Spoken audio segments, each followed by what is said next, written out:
Good afternoon, everybody, and welcome to the farewell graduation campaign. Part 90. Wait, not 90. 64. Wemby's out, fade me fam edition. Well, my almost got deep vein thrombosis, and I actually have no idea what that means because everything online is saying it's either the worst thing that's ever happened in his career is over, or it's not really anything worth fretting about, and him sitting for the season is overblown. But we're still gonna be sad about it. Hey, me fam.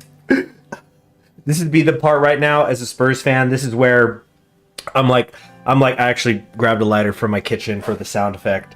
I would just be, it's Sanji in the rain with his cigarette just, it just clicking. And it won't light. That's where I'm at. That's where I'm at. And so, you know, what we're going to have to do is take that pain out on Germans and on our economy in the sense that we're going to beat it up and boost it.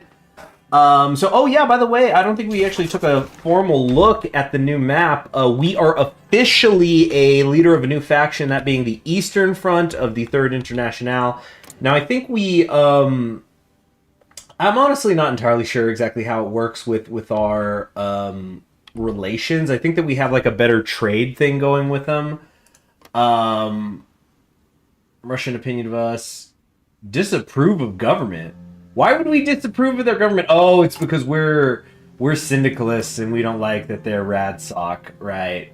And they're also angry at our government. So they approve of it, but they're also angry of it. We have a non-aggression pact. So it's kind of like the Germany-Japan thing, essentially. And you know what? I really like it. I really like it in this particular instance. Wait, oops.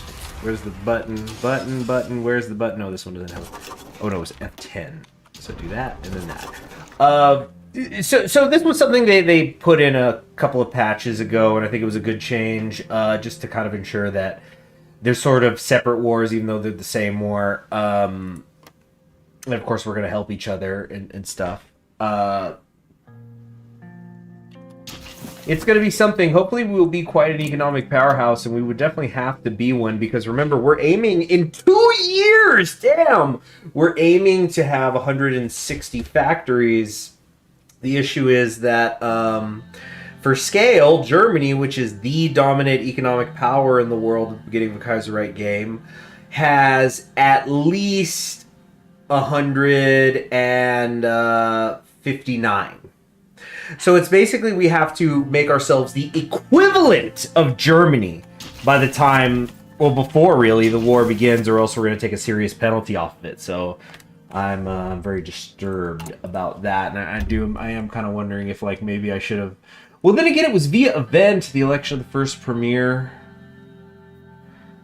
I don't know, or was it a timed event? I'm not sure what actually triggered it. I don't know if I should have maybe done like. You know, I could have spent time going down other parts of the tree or something. I mean, there's not much we could do about it now, is there? So we're just going to have to find a way to run with it. Good news is we're up to 93 factories at the moment. And yeah, we're trying to get more done. We're going to do this land warfare facility here. But after that, wait. Volunteer limit. Oh, that's kind of nice. I don't know, though. But yeah, we're gonna really be trying to prioritize.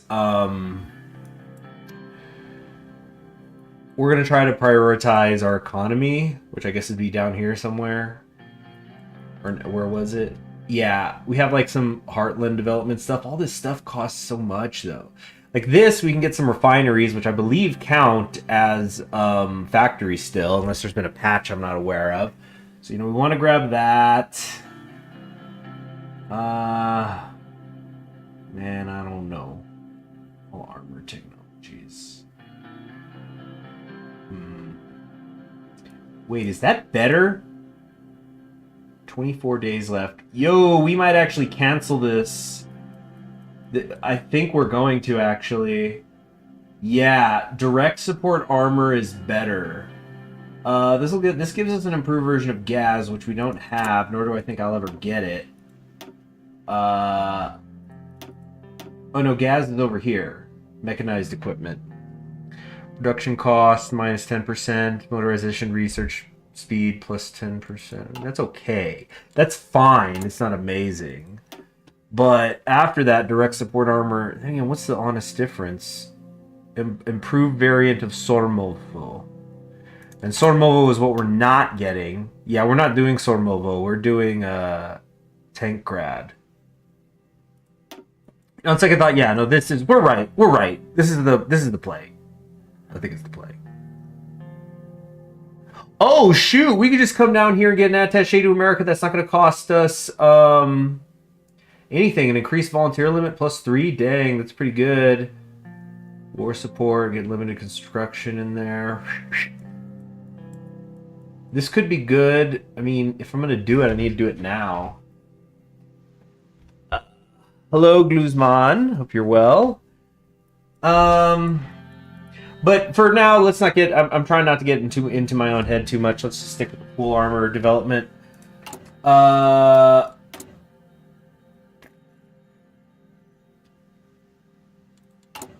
I want to grab... I might as well grab a Spirit of Navy thing. I'm not using this for much else. Naval experience gain plus 15%. Yeah, that sounds cool. I mean, I really don't... Honestly, I don't really give a shit. Excuse my language. But I really, really don't. Look, we don't have a Chief of Navy! Who cares about any of this? Positioning, retreat trance, crit hits are nice, screen attack. Like, it doesn't matter. It really doesn't. We're not even getting any daily gain right now, so we just boosted nothing. Like, where is my Navy? I guess I might as well... What is this? Wow, 38 ships. Amazing. Two admirals. Old guard, so he sucks. Blockade and fleet protector. Yeah, do some naval exercises, I suppose. But none of that's gonna mean a whole lot, I think. Let's check in on America. How's that going? Oh yes, no, we did. Nice. So contact has been made with the American Union State, which means that these guys, they're not gonna quite die. They actually do have a supply center here in North Carolina, like a city with no name. But we'll try to clean this up. Maybe try to get into Charlotte. My sweetest Charlotte, my sweetest Charlotte. Okay, wait, that made it sound, because of my accent, it made it sound like I was saying my Swedish Charlotte. Administrative reform of 1937. In matters of local democracy, Russia has made decent strides. But by the way, is the music too loud? I'm going to actually turn it down. It's just coming... I don't know how it sounds for you guys, but for me, it's coming in just a pinch too loud. Okay, that should be better. Okay. In matters of local democracy, Russia has made decent strides in the 1922 Constitution, which introduced gubernial and uyezd-level democracy and dumas, like any modern democracy should have, but the system was still inherently bourgeois in nature, with numerous appointed positions. The new socialist system is directed from the ground roots up, with village and factory soviets, or councils, as the foundational level. The Soviets form a pyramid as they send representatives to each higher body. Volost Soviet, Uyezd Soviet, Oblast Soviet, replacing the gubernias, and finally into the Congress of Soviets and labor unions.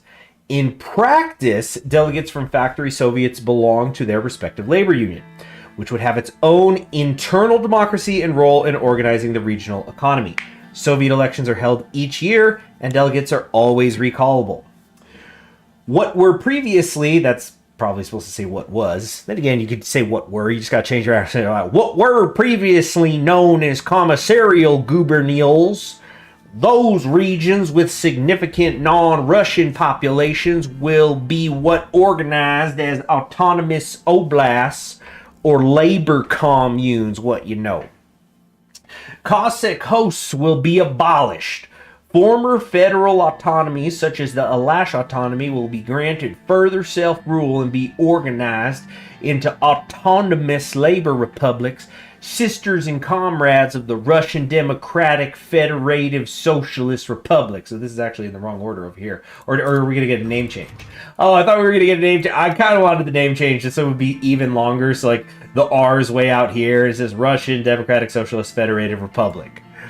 You know, a simple system. So this Latvia thing, I'm really not digging it.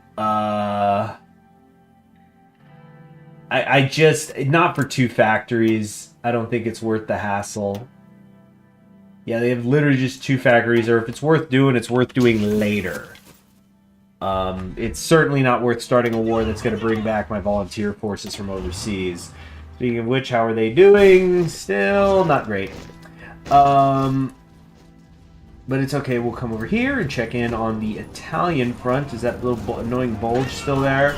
Sure is, and there doesn't seem to be any way that we're going to possibly get in there, and yeah, we're dealing with attrition as soon as we try to go on the offensive.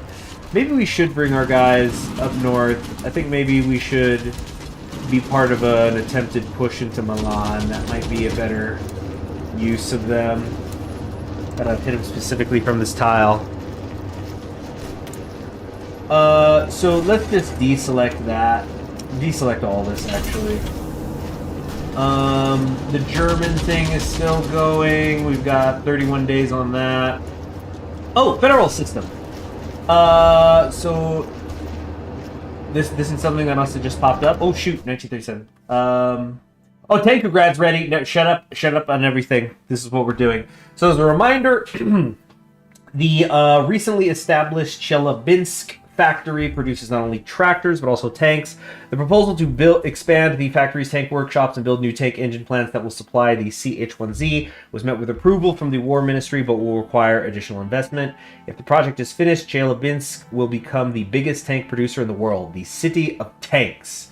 So that's going to give us 2 military factories, which is great because, you know, we're fiending for us. What happened? So we're down to 93 again. I think what's happening is it's the amount of people who are trading with us for factories keep like giving us factories via trade. It keeps changing, so that's why we're kind of in this flux space, which is, you know, just making everything worse, like I was saying. Okay, anyway, but we'll get 2 military factories, which is great, and then the CHTZ will become Tankograd, but we're not going to get. I don't think we're going to get automatically awarded it. But like, just for comparison, if we got this right now, armor, research, hardness, reliability, and production costs would all be made 5% better. But if we do Tankograd, it's going to double all of that, which is, you know, great. Oh, actually, it might not double the research time. No, I don't think it's going to double the research time. But still, it's very good, and we've been talking about it, so let's grab it. So this federal system thing... We have like Turkic autonomies, basically like a lot of these areas here in central Russia.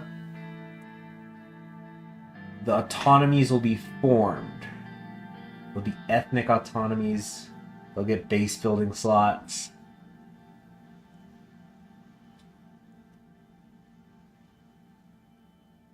I mean, it's saying autonomies. Are we going to actually get like something with the Kazakhs here where it'll be these little countries? Or is it just like we're going to refer to it as that sort of a thing? More supplies, better local construction speed. I like that. I don't think it's actually going to break them off. But I'm also not so sure this is the way I want to go. I think I want to continue to grab anything and everything that's going to give me more factories. So stuff like this, you know, the Mandikirsk project. Kind of regretting. No, never regret improving the workers' conditions. The stability buff's too good. I mean, it sucks right now because of the consumer good factor, but it's just got to be done.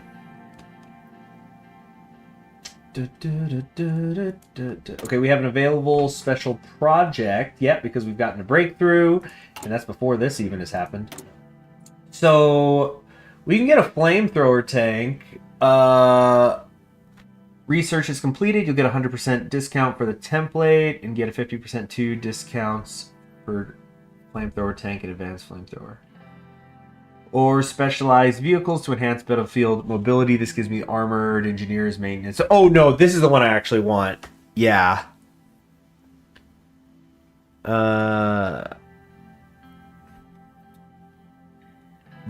we're not even allowed to do this yet. So yeah, I like the idea of having all my support stuff armored. I think that means we'll eventually have to, or continue to have some light tank being made.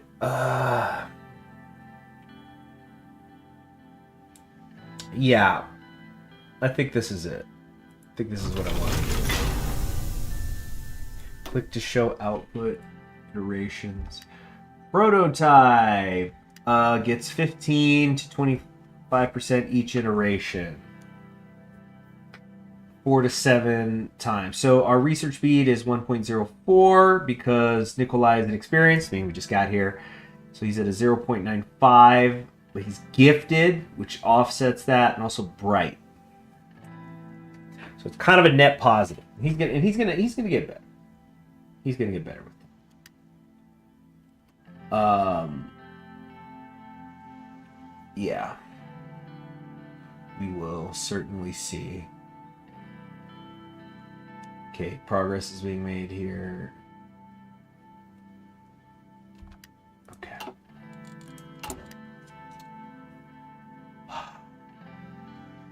December 24th. Okay. I felt like I was liking the day-night cycle. I was dealing with it. I guess I've had day and night on my mind a bit. I'm trying to adjust my sleep/life schedule. I'm staying up later, getting more night-oriented. Okay. So we have the unrest of the Amur Usuri Cossacks. These Cossacks have become an opposition to the socialist force. So this is way out here. You know, Amur, that's the river in this area. Let's go ahead and put this to a poll. This is it's essentially, do we purge the Cossacks or what?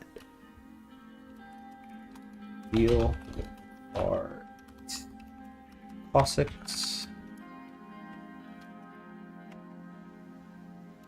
Be patient. Oops. Patient. Send in groups.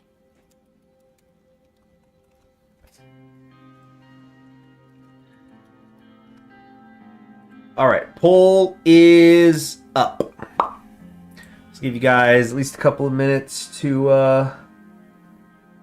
work on that. Oh man, I cannot be yawning.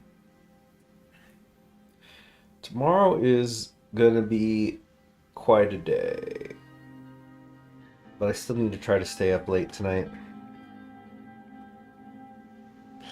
Will you change streaming hours next time? Well, the streaming hours as they are, I'm hoping by next Tuesday night, certainly, that I'll have gotten adjusted to this sleep schedule. I think I've said before how what's kind of happening right now is I'm staying up later, but I'm still getting up at about pretty much the same time, so it doesn't, I'm just making myself get less sleep. I guess I haven't hit the pillow at night, tired enough to make me carry over. But the way it's looking right now is I think what's going to happen is I'm going to stream Monday to Thursday. Monday, Wednesday, Thursday, and this is why I'm going to probably have to type it up in the community poll because it's going to get confusing, but I think Monday, Wednesday, Thursday I'll stream it 2100 Eastern Standard Time because that gets pretty much all of America, the North America, Western Hemisphere, after work hours. Tuesdays, I'm in a tricky position where I might not be able to get streaming until it's like literally past midnight Eastern Time.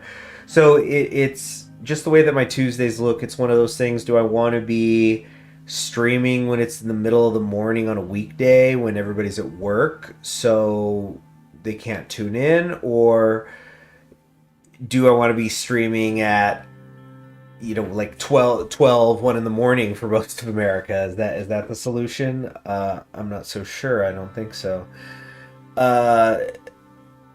So I don't know. I might just have to call Tuesdays a loss, but I don't want to. And then for the weekend, my weekends are too erratic at the moment, so I couldn't really say. I think I'm gonna carve out some time maybe on Sundays. It's a question of if I want to do Sunday morning or Sunday night, and it'll probably be Sunday night. But like not as late as I do it during the week. Maybe do like 6 p.m. Eastern time on Sunday night, something like that. I'm not sure. Not sure. Anyway, that should have been a couple of minutes. So, plus the poll is extremely clear with 100% of the vote. Everybody's saying be patient. So we're not going to be purging any Cossacks. But now we're not strengthened against the uprising as much over here. I don't remember what we did last time. So, but we're gonna let the Cossacks blow off a little steam, and just stay focused on the bigger picture here. Oh, you're on my mind all the time. Sorry, I have had the my Swedish Charlotte. No, I've had that Swedish. Dang it! Now I'm creating a Mandela effect for myself, but that Swedish Scarlet song's just been stuck in my head. Narissa knows how to write a pop hook or sing a pop hook. Yeah. She's got that disco sound, It stands out. I'm trying to figure out which one of these industry things I want to do, because I think after the tanks, we then have to prioritize industry. It's got to be industry. We're basically spending like half a year pivoting onto this heavy industry focus because we were going hard into tanks. But really, I probably should have done industry from the beginning, because it is industry that allows you to build the tanks, Train and infantry equipment. Dang, I really like this PPI. This PPI is really freaking good. The Petrograd Polytechnic Institute. The only thing I'm not going to use here is naval research. Woo! The field hospitals are done. Remember, as medics say, the louder you scream, the faster they come. All right, maybe signal companies here, or actually no. Industry. What do we want? I mean, resource gain efficiency. I don't feel like that is very efficient at this moment. I don't know. I mean, having more resources means we have more that we could trade, right? Ahoy to you, Jacob Brown. Ahoy! Ahoy! Ahoy! Ahoy! I kind of want to grab signal companies, but it's going to be a little while. Hello, Hyodo. Hope I pronounced that right. Computing machining. It's a little bit ahead of time. Kind of want to wait a little on that. I think we might just...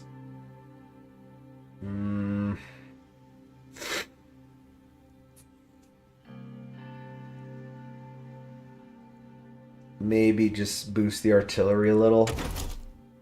This still needs to wait. 122 days. Yeah, let's do that. We'll have one of these tank ones. We'll use this for the other thing, for the computing machine, because we're taking a ahead of time penalty at the moment, so it's not really worth it. Hello there, cool dude. Okay, we got a few people who are all starting to trickle in now. That's nice. Okay, so it says here I can now do the Karelian autonomy. So that is up here. That's right here in this like Swedish area, or the Finnish. God, the Finnish area. So yeah, I don't think it's literally gonna break off, because this is. Where's the part that says what kind of province this is, or like what's its relation to me or something? Forest province. No, there's supposed to be something that says like specifically its political relationship to me. I don't know. I don't remember where I checked that. But I'm not actually going to do this anyway, because I don't think this is a good use of political power. But I just want to test if it's actually going to break off like Kazakh did? I'm just curious. Okay. That didn't seem to actually do anything. Oh, we're not gonna know for 90 days. Okay, yeah, then definitely screw that. Come on back.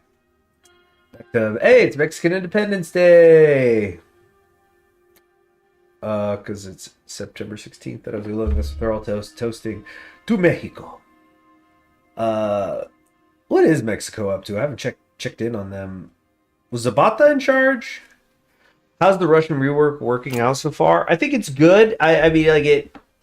There's a learning curve, but I think I'm figuring it out. I think I'm probably also being overly cautious about it. All right, yeah. So we got Radsock Mexico. It's Pancho Villa in charge. Yeah. Okay. So I definitely am not interested in any of this autonomy stuff. I don't think it's really worth it at the moment. Maybe later we could do that. I mean, I do like the construction speed buff, but am I building anything in an area that would help Petrograd, Kaluk, like I'm in these areas, so no, yeah, these are separate parts of Russia, so it's not worth it. We don't need it. Yeah, I'd rather be doing these other economic projects.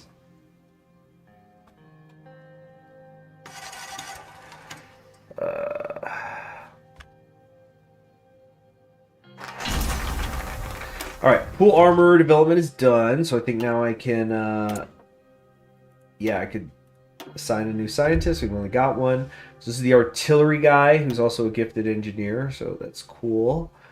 And so that's going to make this go by faster, I think.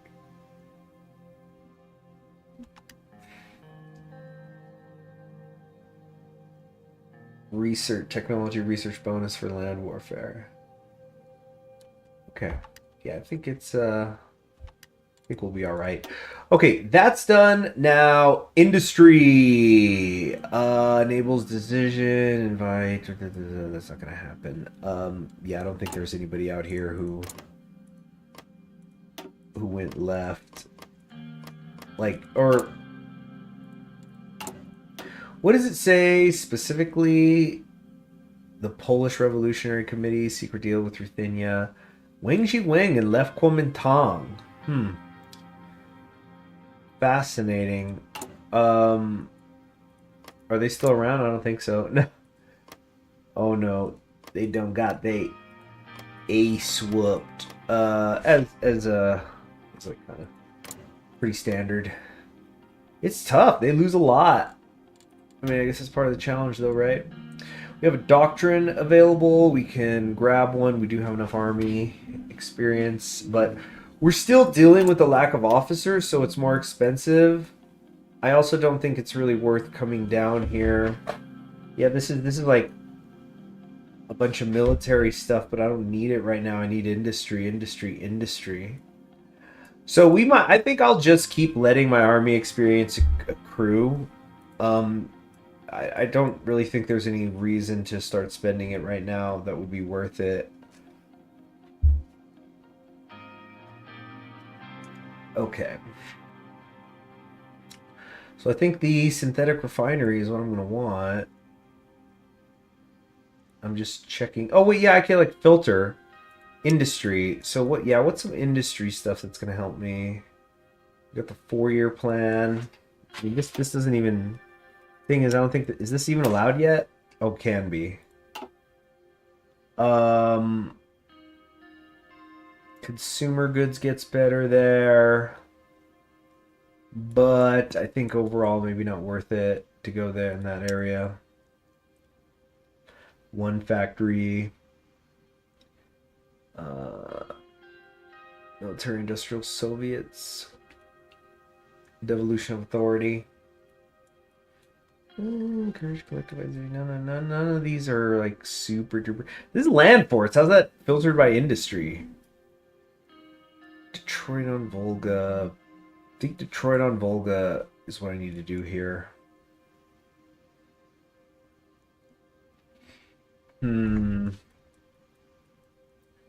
Ghost. No, no. Okay, we're gonna do synthetic chemistry and then Detroit on Volga. Yeah, Detroit on Volga. I think having some more refineries is gonna be really good though. All right, how's it going in America? Hey, we're winning. Okay, push this way.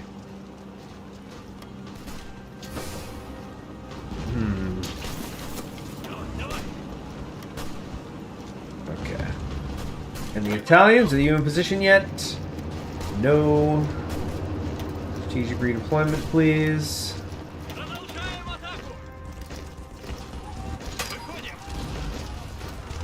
Nope, stop it. How about I do it on tanks? Oh, gosh. Ooh, that's bad. Missing a lot of everything. Infantry equipment. Take us 3 months to recuperate. Decision type of economic development. Oh, yeah, I know. There's the projects down here. There's just so much. I mean, 2 years is so little time to get the economy up and running, but we're going to definitely do our best. This one gives civilian factories, so I need to prioritize it. The magnetic mountain for the civilian factories. The business elite flee. Russia has always had a minority of urban-dwelling German experts already from the days of Yekaterina the Great, and their number has only grown in the 1920s as many German or Austrian industrial conglomerates moved their engineers and other technical experts to oversee their factory building in places like Moscow, Petrograd, or Yekaterinburg. This did bring Russia sorely needed expertise that was also utilized in projects such as the ELRO electrification program. As expected, many of these nations are now fleeing Russia. These people, not nations, are now fleeing Russia as the factories operated by them are being nationalized or put into the hands of Russian companies. While some of the experts have offered to continue working under new management, the majority of them have fled Russia, fearing anti-German sentiment and violence. Good riddance. We're getting flight of German capital, so we're taking a bunch of penalties for a few months here. And Germany's now going to get an influx of expertise from Russia. Damn. So did that mean we finished that other thing? Oh, we can have more than one.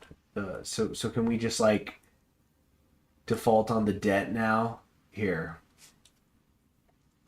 It's 15 stability, but it's gonna finally get us rid of them. We are preparing for a civilizational struggle. Germany is not going to lend us anything in the future, so why should we care if the bankers in Berlin trust in our ability to pay back or not? They will soon be begging us to save at least some of their wealth. Yeah, and like pretty much everything is, yeah, everything is accounted for here.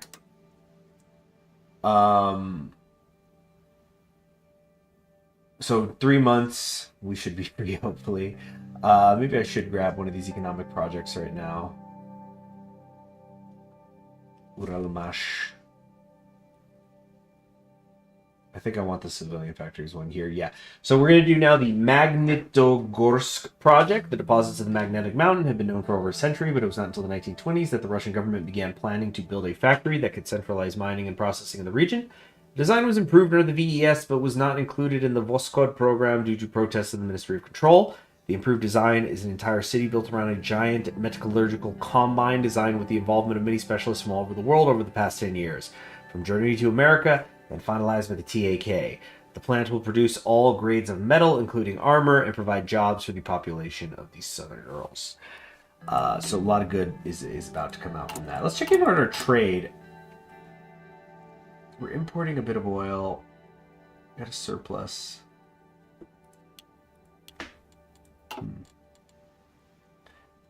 Okay, dismiss the doctrine thing.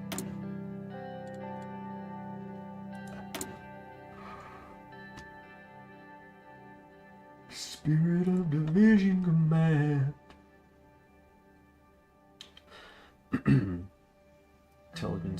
loss.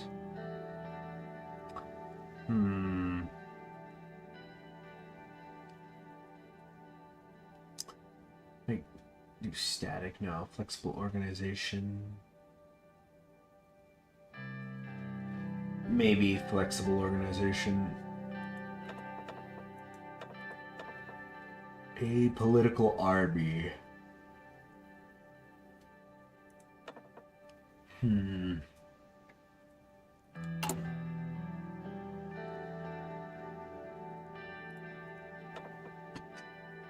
reduce the cost of some of the other stuff. I'm not sure how to have an economy to fight Germany with by the end of this. So that's what I'm still trying to figure out. I mean, that's going to be the challenge. We created the save file prior to when we made the decision to do this huge industry project. If it ends up not being feasible, well, we'll just reload.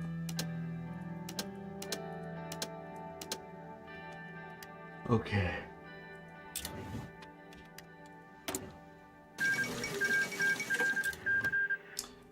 All right, Greater Peru has been established. Those who were interested in that.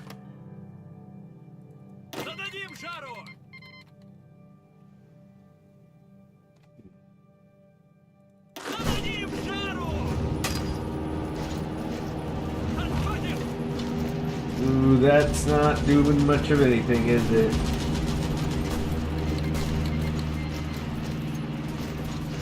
Got better econ initiative.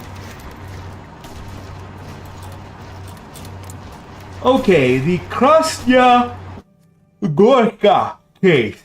I'm gonna make a save file here. Krasnaya Gorka. Okay, you know what? Yeah, you guys hear I keep yawning. I'm gonna go to the kitchen and bite into a jalapeno. That should wake me up.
The wake up juice recipe?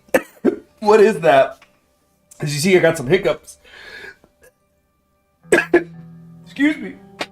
That was one of those jalapenos that you know it's hot when the green is turning red. Excuse me. All right. The Krasnaya Gorka case. Whoa. My nose is running a little.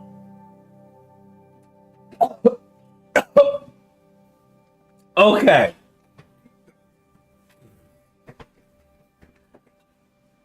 The defendant, Yosif Visnorovich Stalin. The charge, 55 cases of murder. 2 decades ago, the men of Fort Krasnaya Gorka and Seryadloshad revolted against the tyranny of the Bolsheviks. They were under orders of Porchik N.M. Nikoloyodov, a socialist revolutionary like his men. The city was starving, and the socialist revolutionaries were hunted by the commander of the city's defense, I.V. Stalin. Socialist revolutionaries revolted against the tyrant. They fought for 4 brave days, until the Bolsheviks stormed the fort and massacred the defenders. Commissar N.M. Razin, under orders from Stalin, shot 55 men. More disappeared. The prosecutor ran through the course of events, introducing witness after witness, Comrade Rezin was the chief witness in proving it had been Stalin who had given the order to execute the soldiers with no trial or even accusations. Comrade Stalin was oddly calm and did not deny having given the order. His defense was clear. It had been a war, and men under him had turned traitors. According to the laws passed by the Council of People's Ministers, his actions had been legal. The prosecution focused on the recently passed law of justice against white terror, which they used to justify Stalin's executions of socialist revolutionaries as white terror, to some controversy from the observers. However, given Stalin's contributions to the cause of the workers, the prosecution was willing to reduce his punishment to 10 years of hard labor to wash away his crimes. So he's just gone no matter what, because he's a general of ours, just as a reminder. I think he's way down here at like level 1 or something. Or no, where is he? What the heck, where is he? I thought he was no, he's not a general here. He's like an advisor, I think. Hold on, I'm trying to find him real quick. Maybe not so quick. Okay, these are all like people theorists. No, where? There he is. Yeah, military Marxist. Creeps in totalist support. Right. Yeah, that's an interesting one. Okay. So, basically, do we make things better with the rad socks? Oh no, it looks like it's a rad sock thing. So it's basically we can say be ashamed if something happened to him. So, I feel like that implies he just kind of disappears or some accident happens. Like, whoops, the jury never figured out what to do. Off to Siberia, or you know what? There's a lot of things that are going here. We're trying to role play, right? So I'm actually not even going to read the details. I want you guys to give me the honest answers. Stalin's fate? Question mark. Disappear. I'm going to put there never was a Stalin. Disappear. Poof. How about that? Okay, there was never a Stalin. Off to Siberia. Or he is right, though. Okay. So the poll's open. So it is this point that I'm going to vamp. I'm going to be pitching to everybody. Watch Judgment at Nuremberg. If you're watching a Hearts of Iron 4 stream, because that's what you're doing to unwind on a Thursday night, watch Judgment at Nuremberg. It is free on YouTube. I hope it's forever free on YouTube, because it's one of those movies that it's like come and see. It just needs to be openly available for humanity.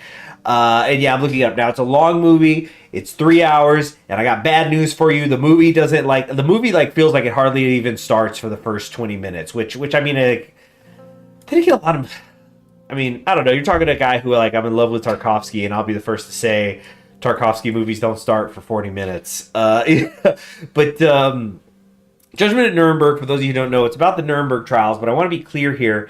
It's not about like the really famous ones with Goering, because there was that movie like a few years ago, not a few years ago, I think it was a couple decades ago now, but where Alec Baldwin plays that Supreme Court justice and he's trying Goering and all them. Incidentally, that's funny because that is a movie that is based in historical events, and it is much worse than Judgment at Nuremberg. I mean, it's got its moments. I think Brian Cox does a good job playing Goering. I think that's done really well. But like Judgment at Nuremberg is a fictionalized account of the post-World War II trials in Germany, but it's not of like the big names in when Nuremberg was going on. This is like it takes place in I think 1948, so it's been a few years since the war ended, and it's getting to where the people who are lower on the totem pole are getting put on trial. So it's people like local municipal judges, for example. So the it's a damn good movie, though. It's like a who's who of big movie actors at the time. Judy Garland is in it, which was really interesting. And it's one of those things that even though it's a fictional tale, there's not based some literal trial that it's based on. I think it just does such an amazing job at putting you in that historical moment. And what I really love about the movie is that I want to say it was probably around when I was 2 hours into it that I was like, I don't even care what the final judgment is. I mean I did care, but it's one of those things where the movie was doing such a good job of showing and explaining all these different people's point of views, like the German defense attorney. The four judges are on trial. Like, even within the four judges, there's one judge who is like trying to separate himself from the other three, ideologically speaking.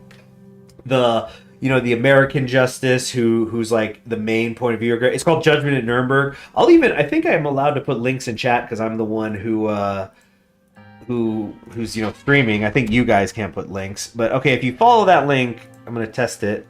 Boom, yeah, that goes straight to Judgment at Nuremberg.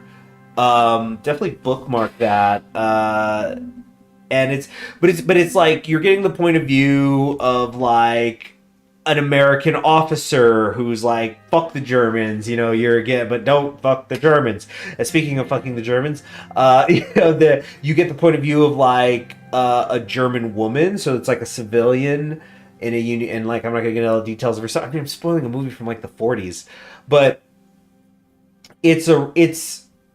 I mean, a movie's damn good when you're just watching people sit in a room talking all day long, and it's like riveting, and you're on the edge of your seat. I mean, like if you're somebody who's into 12 Angry Men, like it's like that, but bigger in scale. Like it's just Judgment at Nuremberg is just this enormous, like here is how the elevator pitch for Judgment at Nuremberg is.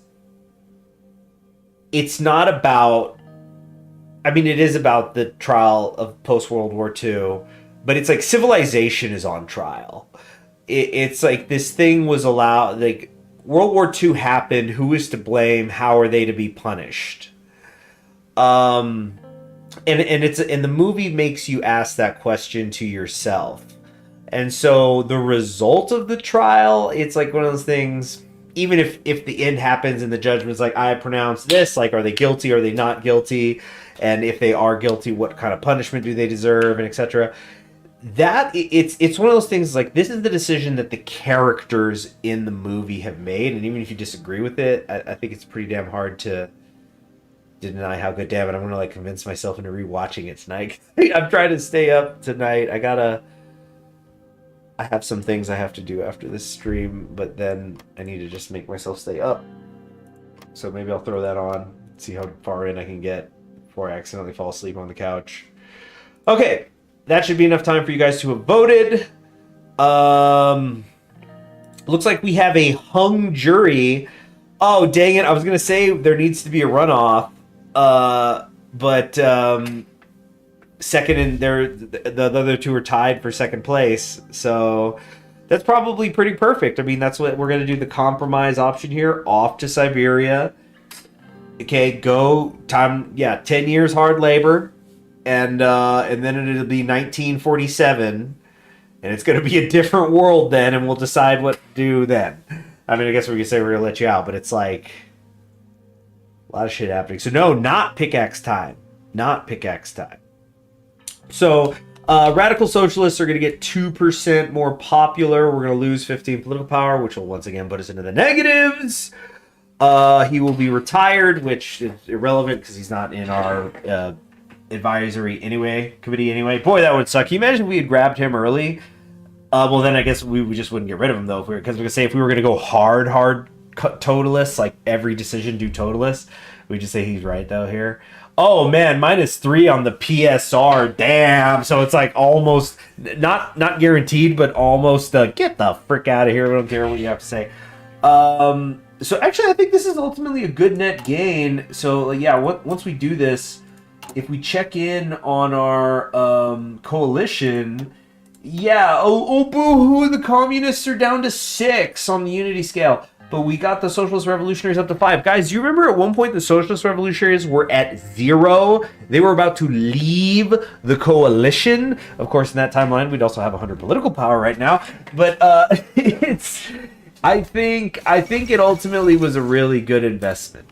World tension's up again. This stuff.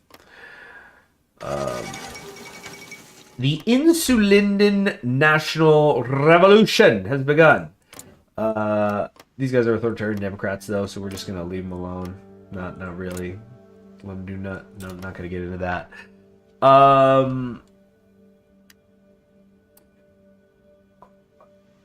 Okay.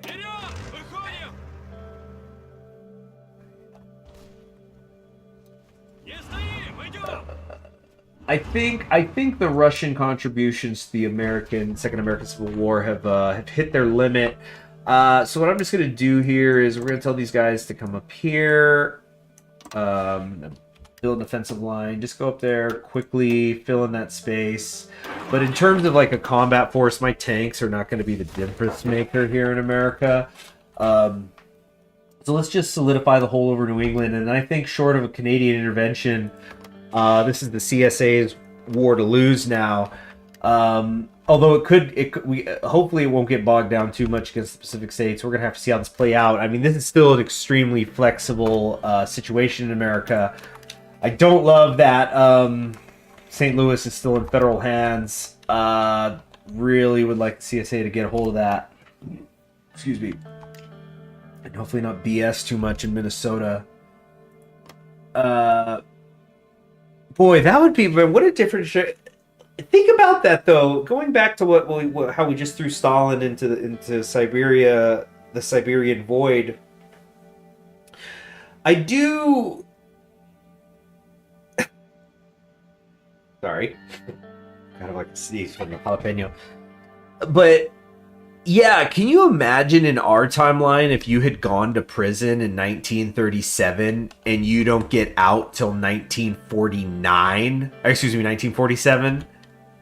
You missed a few things. And then, like, what would be weirder, like, being in prison... Let's say they're giving you newspapers, right? You don't get radio, but you at least get a newspaper. So you can, like, entertain yourself and be kept up to date. Like, what would be weirder to see it constantly happening, being fed into you, and you're totally isolated from, you know, the great catastrophe, or to not know anything of what was going on, and then you get out of prison, and you have to then be told... Hey, remember when it was 1937 and that German guy was like saying Austria had to become part of Germany, and then, you know, he just wanted that and then we were going to stop. So he didn't stop. Also, did you have a brother at Pearl Harbor? Because, you know, so it's like, I wonder, like, think about what is the greater psychological damage to a person. In that case, you get 10 years of that voided. You have to then get caught up, or you get drip fed it, and it's like almost irrelevant to you. But I mean, it's like, would you hit a point where... I wonder if psychologically you would hit a point where you would eventually say, they're fucking lying to me. They're like, none of this is real. Yeah, like, what is a nuke? You have to, like, we're talking about, you're not a physics scientist. You don't even understand the concept of an atomic weapon. Like, what is an electrode? Oh, I think I learned that somewhere junior year of high school. And then they have to explain. So we set two, two Japanese cities were consumed in fire that we created. And also it's poisonous. That is... I might need to do something with that.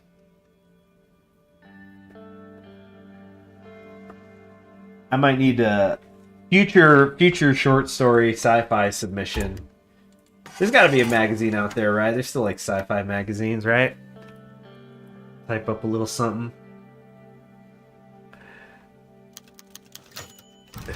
We risk setting the atmosphere on fire to win a war. No worries. It's like, but why did we fight? And then it's like, well, here's the good news. We've got 7 propaganda films we could show you to tell you why we did it. Prisoners who got in at 2015 and left at 2025. Yeah, no, and I know what you're saying. I mean, and that's the whole thing of prison, right? I mean, it's like, geez, I'm just on such a Tarkovsky guy. I swear I've been watching non-Tarkovsky movies, but damn, he's so good. He's so fucking good. Even his, like, Stalker, which I think was his worst film, one of the 3 main characters, kind of his thing, because all of them basically are dealing with like psychic trauma, but his thing was a big part of him was that he got thrown in prison for 5 years, and it's like, yeah, I lost 5 years of my life. That's really fucked, you know. Instead of propaganda films, they show lackluster paintings from Austrian. Yeah.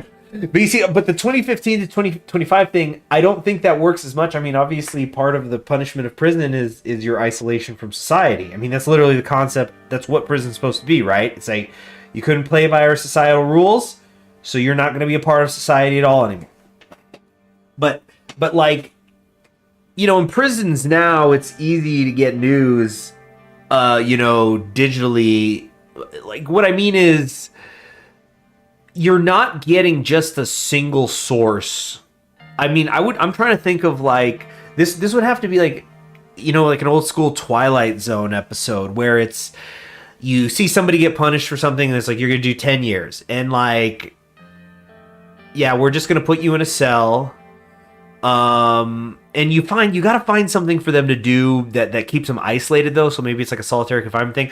Like the only thing, it's like, it's just going to be the guards and the newspaper they bring them every day. And like so just, it would be an interesting thing to like, how would that play out? If you were like, so like your only source is the newspaper, and then like where you can get some juiciness in the story is like, how is it played between the prisoner and the guard? Because the guard is more than just words on a text, right? There, you could read their body language, you could read their emotions, but the thing is, they're the ones who bring you the paper. Oh, Rob Lamb said, as a Stalker fan, I'm shocked and appalled at Stalker being his worst. Granted, it's the only viz I know I've watched at this point. I still quite liked it. No, it is good. You know, worst is, that's the wrong way to put it. What I'm saying is, if somebody said, pick a Tarkovsky movie to watch, that's the last one I pick. I think also part of that is, well, hold on. We're getting into Tarkovsky. Let me at least get it. Let's get to November, and I'll keep talking Tarkovsky. It's because we're playing Russia too. All right, the leader in freedom, the new call, the peasant resistance. How quickly they've started to see the brutal Savinkov regime with nostalgic tinted glasses. Generally wishing for a strong leader and the imagined freedom it brings. Yet this slogan is repeated by peasant mobs and the militia's armored tractors tear down their barricades and break up protests. More and more arrests are being made with the suspicion that anyone with former ties to SCRS and SOR are behind the propaganda. Have they already forgotten? So the anti-socialist resistance is continuing to get worse. I'm actually getting kind of concerned about this right now. So social conservatives and national populists are going to get a boost. Dang. That's freaking annoying. 10% party popularity. Yeah, it's in the lower end. So the thing with Stalker is, so for those of you who don't know Stalker specifically from Tarkovsky, the gimmick of it, because like that's what sci-fi is. You need to have your sci-fi gimmick.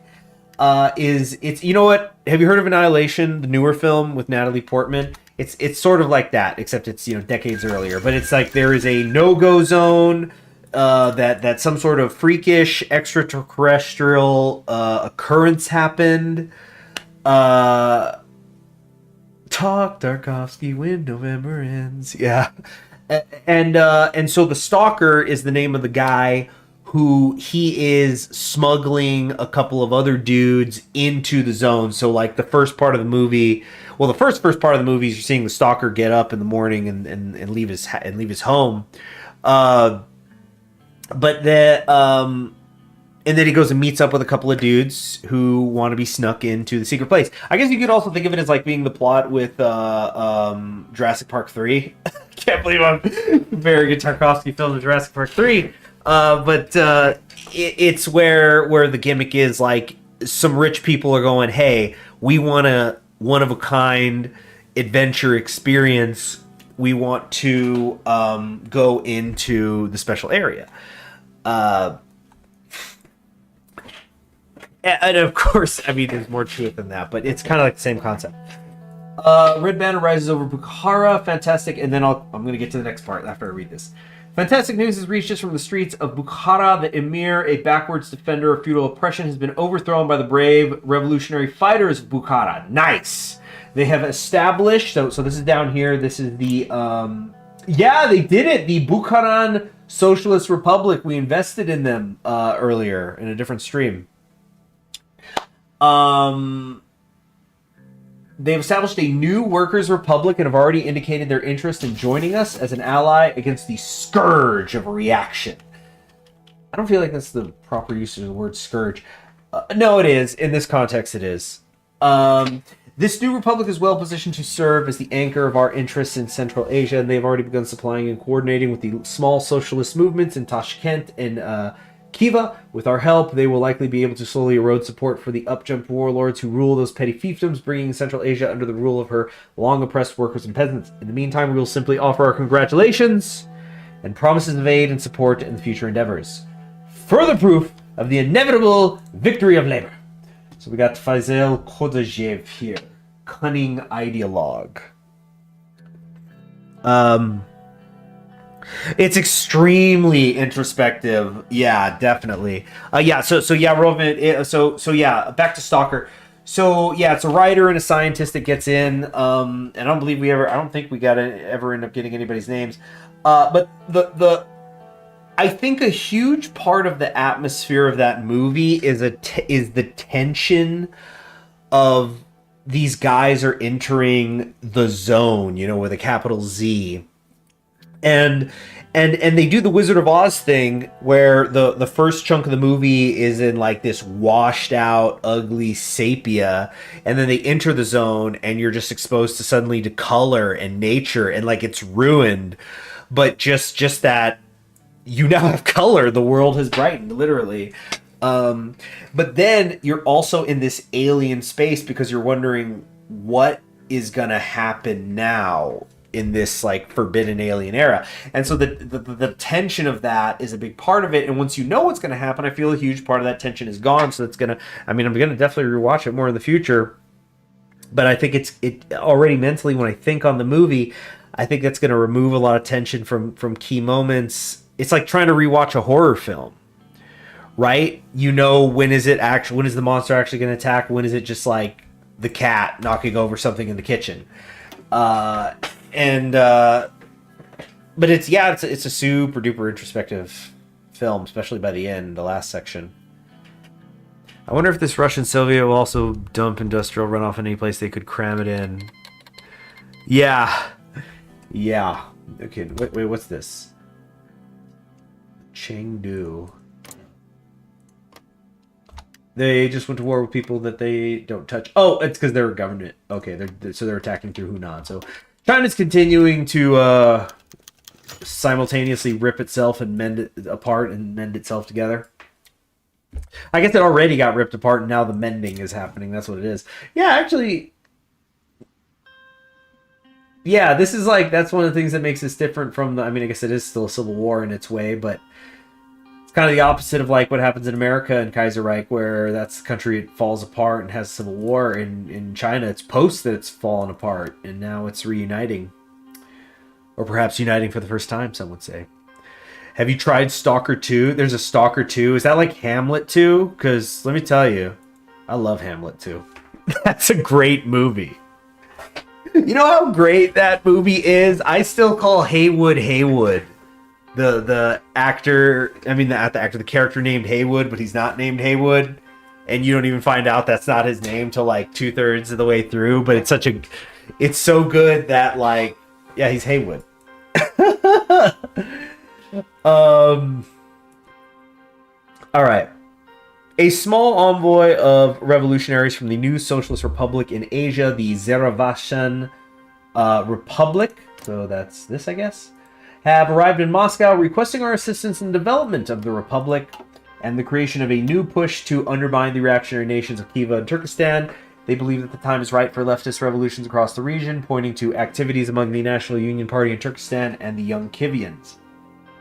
While the socialist factions of these parties and organizations are relatively small, they have deep connections with the newly elevated figures in Bukhara and have been seriously reinvigorated by their victory.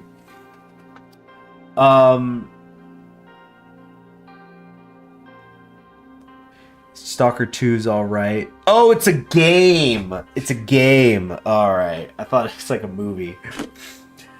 While our resources are relatively limited, the truth is that even limited investments into Central Asian conflicts can pay serious dividends, as even rifles from the Russo-Japanese War are far superior than the vast majority of weapons currently employed by revolutionary movements in the region. So no, we're going to go in. I mean, you guys have been voting go in hard every time, so I'm not even going to put it to a poll this time. And we're in negative political power again. Only 70 factories to go. Oh, we finished this. That's cool. Okay. So, like, not available until operative builds an intelligence network.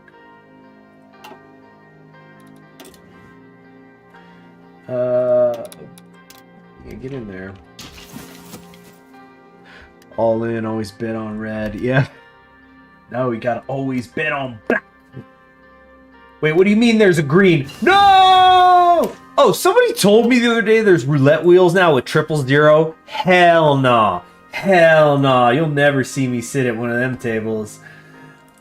I don't even like to sit where there's 00. I got spoiled when I went to Ireland. They had just the single green.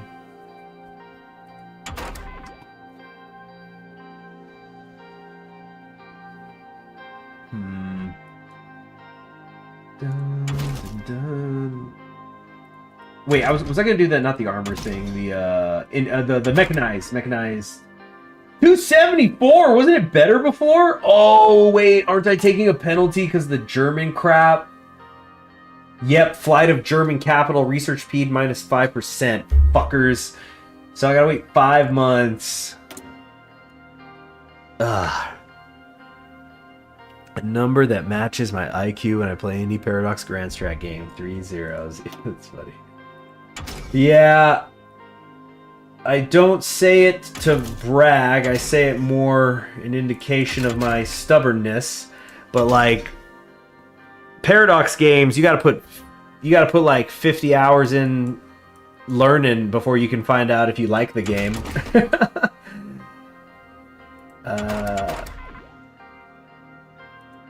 It's not even oh, you got to put in 50 hours of hate before you get to love, where it's 50 hours of confusion.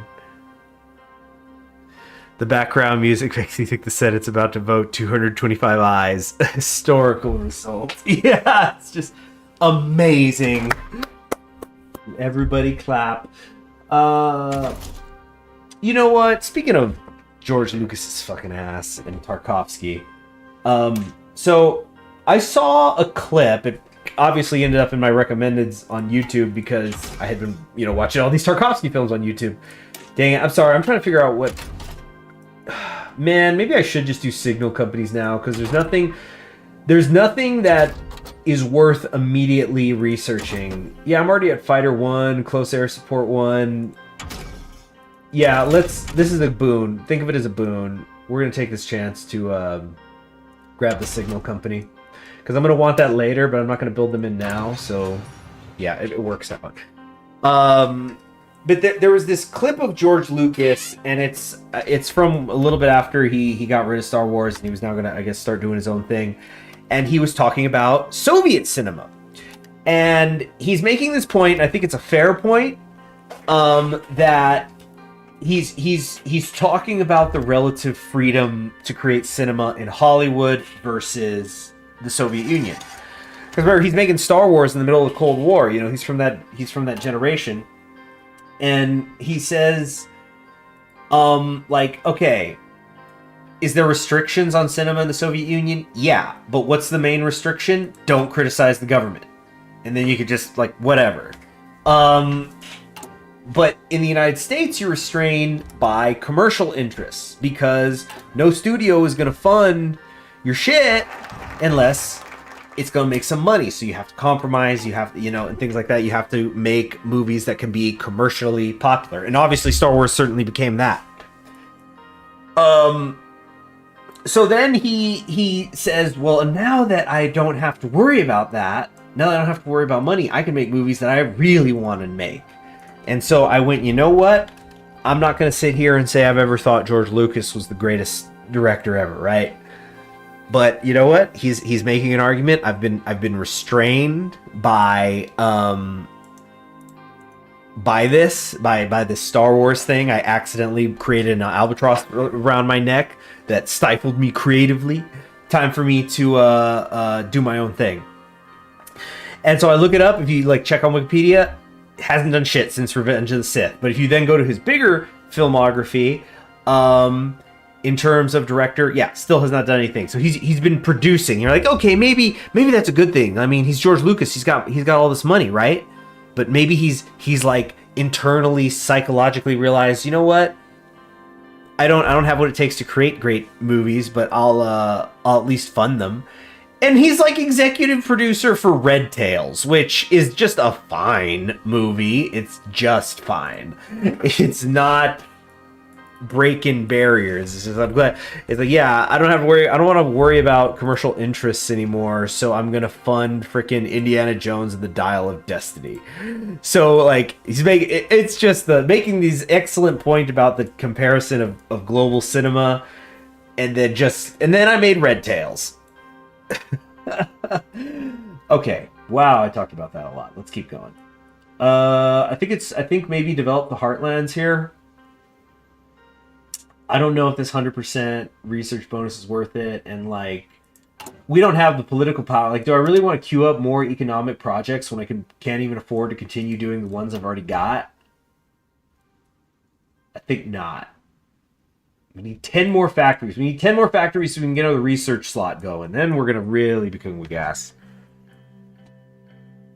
So where do I go to get them?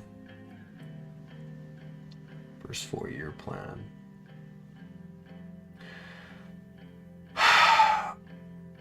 Ooh, decreases cost of industrial system decisions by 33%. That sounds real nice. I don't know if we're going to get that. I think we got to do that. I think we got to do the Union of Labor. We got to have a meeting. Time for a powwow, y'all. Time for a powwow. All right. Russia Union decision or National Union decision. I don't know what it's going to be called. Branch. He produces Red Tails and refuses to elaborate. I respect it. Yeah.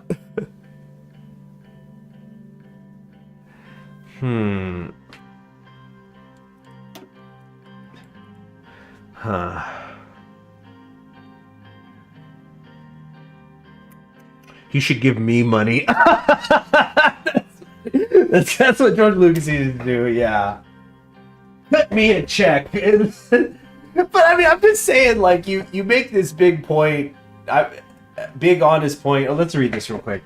The VST's ascension vindicated.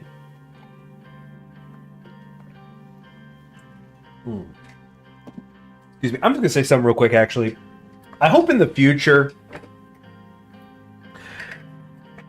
I really will know I've made it when I make the new YouTube channel.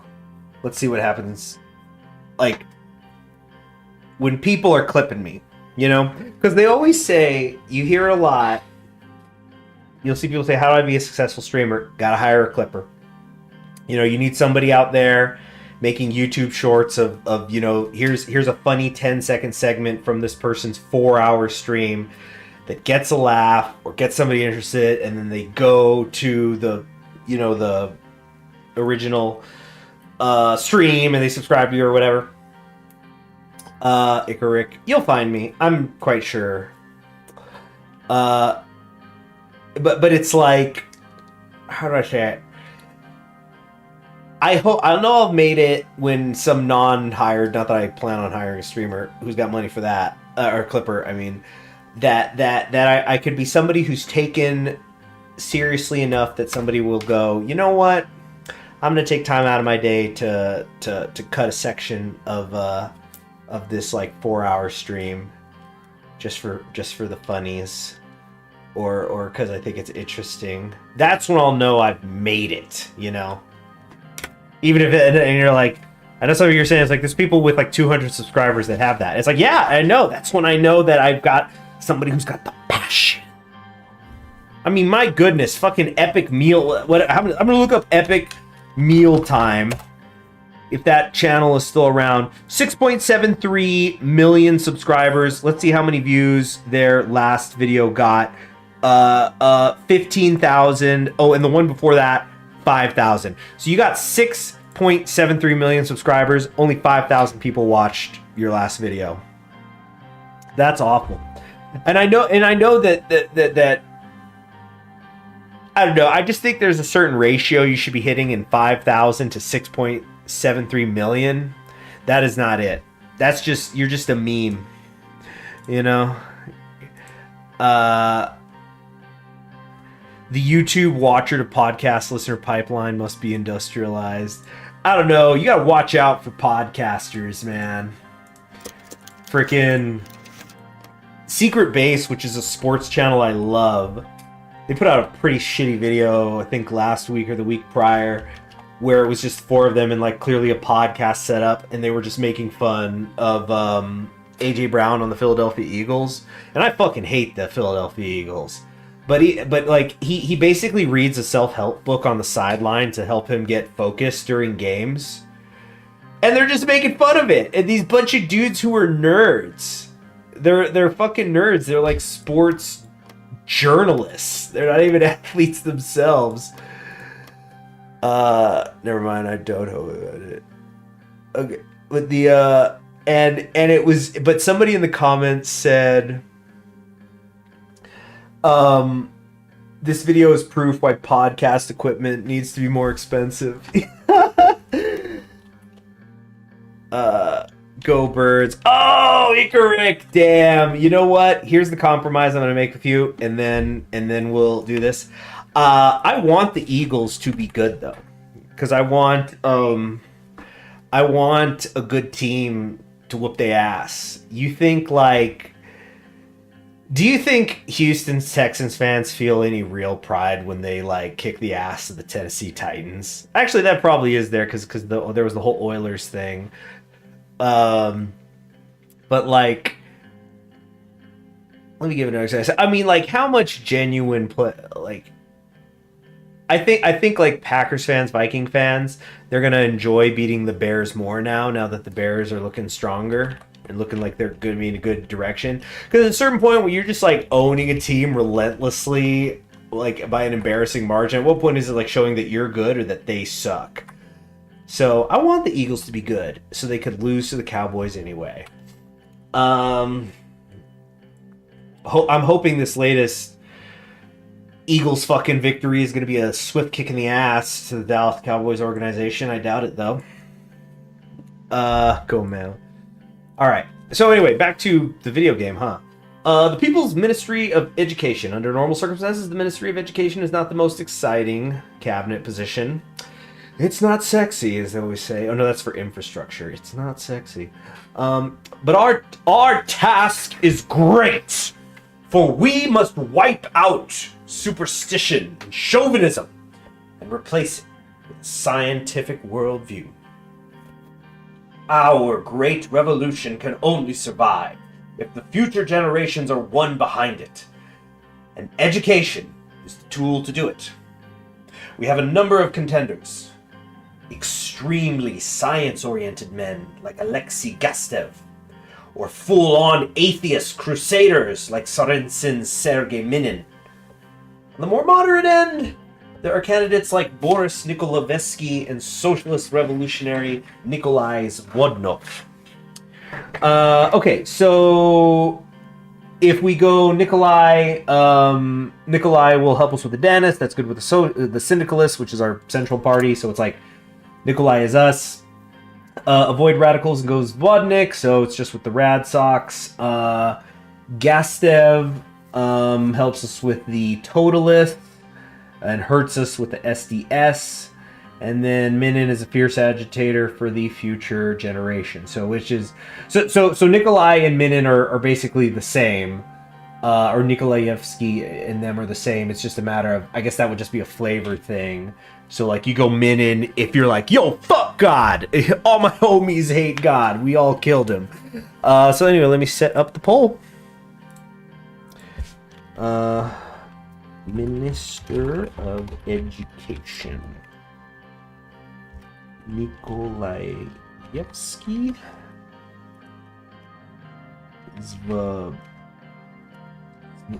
Zvodnov.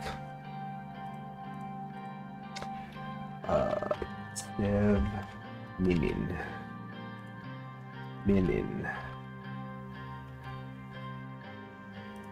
All right, I'll give you guys a couple of minutes to work on that.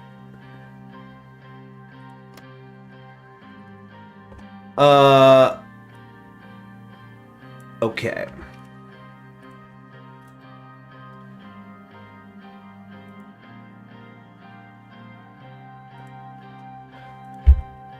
OP01 for the win?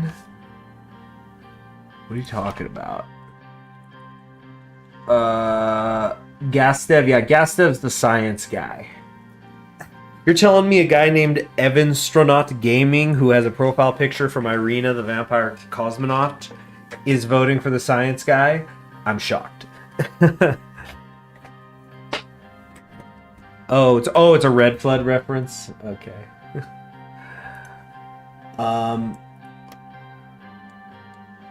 Man, I want to read it right now. I'm like juggling, as I always am, too many books right now. Right now, the main thing I'm juggling is Gravity's Rainbow and The Idiot by Dostoevsky. Which I'm really glad I have a copy of it from a set of Dostoevsky's books that I was able to get, and but I've never really heard anybody talk about The Idiot before. Not academically, personally, nothing. It's like usually people talk about Crime and Punishment and the Brothers Karamazov. So fortunately, it had the edition I had like a little intro essay, and explains it.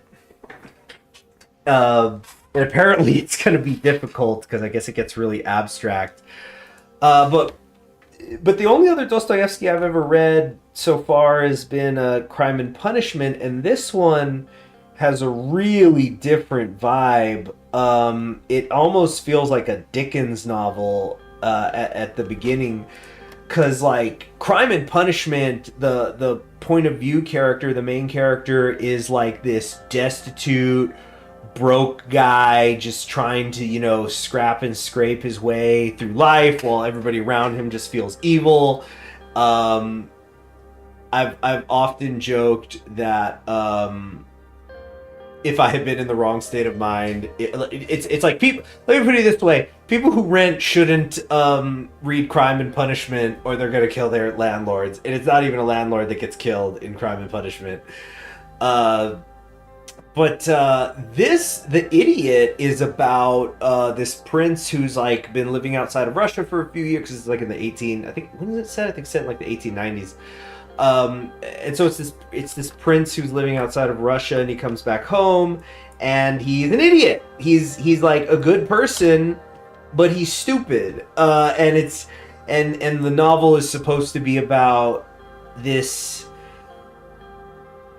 It's supposed to like kind of be a little bit of parody, and it's kind of like ultimately it's the way Dostoevsky's judging society is like, why can't an idiot live a good life? That's what the essay at the beginning was saying. Although I'll say that there was a couple of things he said about Dostoevsky where I went, I've read some of him and I don't know if I agree with that. But okay, that should be enough time for people to vote. I love that there's a timer on the polls now, so I know when to stop yapping, and because I just do it so you guys have time to vote. So with a solid 57% of the vote, it's going to be Gastev. So we're going to ban all useless knowledge. You guys are going so hard on Totalists. I had no idea my chat was so tanky. But then again, weren't you guys saying though you're just doing it to fuck with me though? Because it's like, see if I could maintain the coalition despite your votes. So big in on Gastev. We will abandon all useless knowledge. So that's going to get us up +2 with the communists, down 1. Oh, I think that's going to kick the Socialist Democrats out. They're at 1 and they're going to get -1. So adios. Then again, y'all ain't even to 7%. These guys ain't even in the coalition. They're just hanging out. They're not doing anything. The kids are gonna mock Gastev. Gastev, the first thing he does, there's like a major hockey game in Moscow, and then he just like comes out, congratulates the winning team, and then cuts the promo. The "at this moment I am euphoric" promo. Does anybody remember that? God, that's got to be like an over decade old now. At this moment, I am euphoric. Copy pasta. Let me look this up.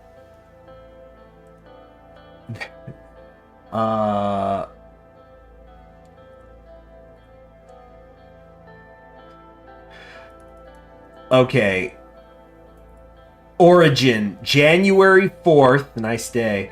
January 4th, 2013, Redditor A.A. Lewis submitted a post to the R Atheism subreddit, which included a quote about his personal experience of being an atheist. Beautiful. So the quote is, "In this moment, I am euphoric, not because of any phony God's blessing, but because I am enlightened by my intelligence." Classic. So dang, that's like a 12. That is a now over 12-year-old quote. So I didn't know if anybody was gonna know that joke. Yeah. So Gasev just comes in, cuts that promo. First day as Minister of Education. Happy St. Crispin's Day. Sounds disturbing. Apparently there's more to the quote. Let me actually read the rest of this. So before he says here, just to be clear, I'm not a professional quote maker. Okay, what the fuck does that even mean? But I am just an atheist teenager who greatly oh, it's a teenager. Oh, man. They're probably better now. It's been a decade. Greatly values his intelligence and scientific fact over any silly fiction book written 3,500 years ago. This being said, I'm open to any and all criticism. Well, he sure got it over the years. He sure got it. The main thing I remember that that quote, "in this moment I'm euphoric." I remember it was when Puerto Rico just declared independence. With the advent of the Second American Civil War, not only hold on, I'm checking this out because I think they changed how Puerto Rico works. With the advent of the Second American Civil War, not only was the American mainland thrown into chaos, but the nation's numerous overseas possessions were also today. Today, the small Caribbean island of Puerto Rico, when in the Spanish-American War, officially slipped from Uncle Sam's grasp as the new nation signed the Puerto Rican Declaration of Independence, directed against the United States. To many, this turn of events was inevitable.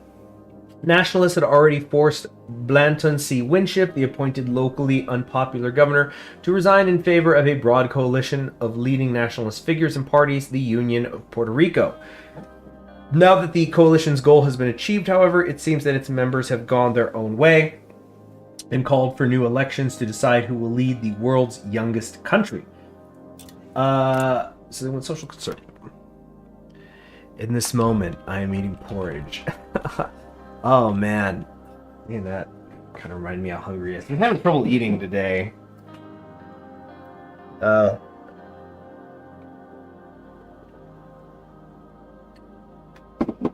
it's fine. I'm good. I'll get an apple after this. What were we talking about? We're saying gassy Gastev. Sounds disturbing. Our atheism is as bad as they say. Oh yeah. So let me explain the atheism thing real quick. So the I mainly remember that line that at this moment I'm euphoric, because this was, it was definitely 2013, because it was the first time the Spurs played the Heat in the NBA Finals, and it was after one of the Spurs wins. Somebody online posted as a fake quote from Greg Popovich saying, in this moment I am euphoric, not because of, et cetera, et cetera. And people took the bait because that copy pasta wasn't like super well known, and so people were going, did Pop really fucking say this? Oh my god. And yeah, people just bought it hook, line, and sinker. Nowadays it would take I don't know, actually I was gonna say nowadays it would take 10 seconds for people to know that's not real, but actually I'm not so sure. All right, foreign minister time. So as internationalists are, incidentally, I'm noticing nothing has happened, even though these guys are at 0. I'm wondering if this is going to maybe let us finish all this, because clearly we're basically having our constitutional convention right now. I mean, even though it's not the constitutional convention, we're building the government.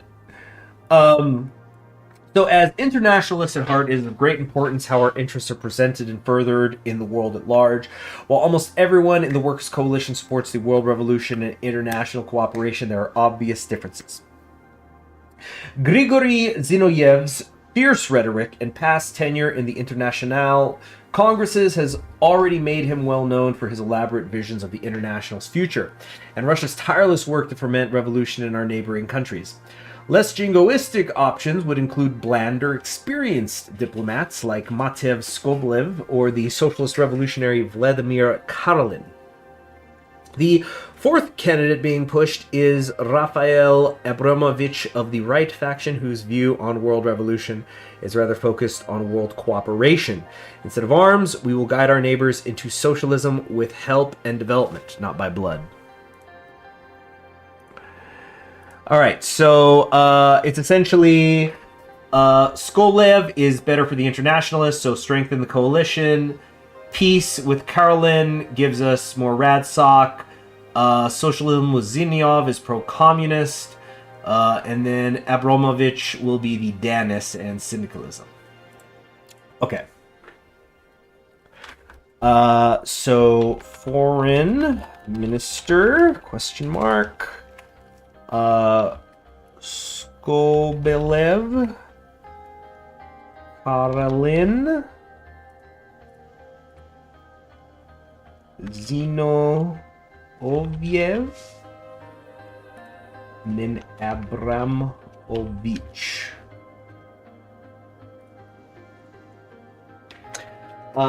These are time. But yeah, it's just getting back to the idiot and Gravity's Rainbow. It's just a habit I've found I cannot break. I just cannot seem to ever bring myself to read just one book at a time. But who knows where that first came from. Just became normal. But it feels like I always gotta have some Russian lit in that rotation. There's just so damn much good shit. I mean, I'd say maybe the closest to reading a Russian author that I have not liked was reading the original Eugene Onegin from Pushkin. But even then, my dislike of it came with understanding, because there was because I was really excited for Pushkin, because I was always hearing, oh, Pushkin, he's before everybody. He's the father of the golden age. He's before Dostoevsky. He's before Tolstoy and Turgenev and all those guys. But it's because of that, it felt unrefined. Now, I've only read Eugene Onegin. But I don't know if I would go so far to say as like people say, he's Russia's Shakespeare. Perhaps he is. I mean, he's a poet. but he's not at that doesn't mean he's at the Shakespeare level. And I think it's a lot of what he did I saw done better elsewhere. Having said that, I remember there was a particular section on the description of a duel, and like if you read Russian literature, duels are like happening constantly. But it was one of the most like visceral portrayals of a duel and their meanings. I thought it was terrific. And Pushkin's the epitome of that era. Yeah, I mean that's how he's talked about, and I know there's like he's like I think Eugene Onegin's been made into an opera and stuff. Funnily enough, I think Tarkovsky directed. I was hold on a Eugene Onegin. Let me look this up. Tarkovsky, because he did other stuff besides movies. Like he wrote a book, which I'm gonna have to check out sometime. It's called like Sculpting in Time, where it's just like his manifesto, I guess. But let's see. I don't want the filmography, or maybe I'm thinking of someone else. Maybe it was like Shostakovich did a Eugene Onegin. I mean, I haven't heard it yet, is what I'm saying. Oh, here we go. Theatrical productions. Oh, Tarkovsky did a Hamlet. Yeah. Damn, I wonder if there's a recording of that anywhere. Tarkovsky Hamlet. I mean, it would have to be subtitled. The Hamlet Project. There's like a 10-minute clip somewhere. Yeah, highly unlikely. Highly unlikely. Oh well. But then what am I thinking? Eugene Onegin opera. Tchaikovsky, that was it. Tchaikovsky's done one. Oh, nice. There's like at least 2 versions for you on YouTube. Ooh, 3. Nice. Okay, that should be enough time for you guys to vote, though. Yeah, it's been 3 minutes. Love the timer on the poll now. Love it. So the winner is going to be Abramovich to fit our high ideals. That's going to throw a little meat to the Danis, which we haven't done in a little bit. They've just kind of been sitting there. We haven't been hurting them, but we haven't really been doing a whole lot. What's Abramovich? Yeah. The view on world revolution is world cooperation. So investing, not by creating civil wars. Do so, look, soft power. We're doing soft power. Okay, I need to pick what I'm going to research here.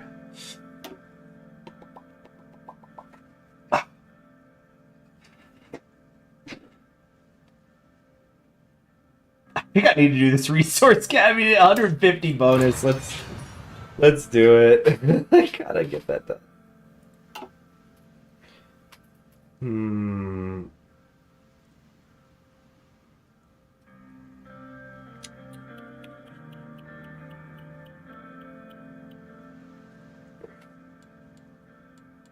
Modify officer core. I still don't want to spend this anywhere.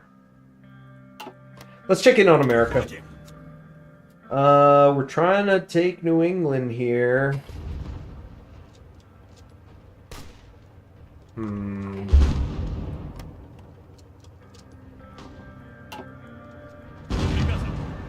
Just do this. Just come up here. What are you doing? Yeah, I don't actually want you literally attacking. And I guess keep this guy pinned, but yeah, there we go.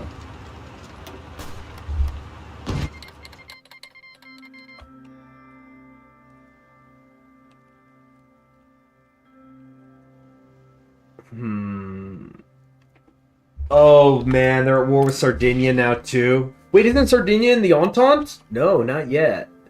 Not yet. It's just a non-aggression pact. That's the Yankees. I don't think we're gonna get to Milan, everybody. Okay, time for our health minister. So this is an easy one. It's just, are we going Danist or communist?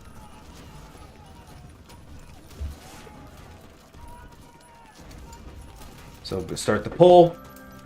The People's Minister of Health manages Russia's healthcare and other social services, an integral, if not terribly prestigious position, and largely only remembered if things go wrong. The chief candidate would be Fyodor Dan, given his other responsibilities. Another medical expert from the right faction, like Miron Vlosky, could suffice. The left supports Zinaida Volkova, the daughter of the late Comrade Trotsky, to the office, and she is greatly supported by Kolente and other women of activists of the Zintondel. Oh yeah, so then is Trotsky basically? Are we going Trotsky's daughter or not? Is the question. So the communist vote is for Trotsky's daughter. I didn't know that. Miron. Oh wait, no. Zinaida Volkova. I don't think I knew Trotsky had kids. Looking her up. Was Leon Trotsky's first daughter by his first wife. Okay.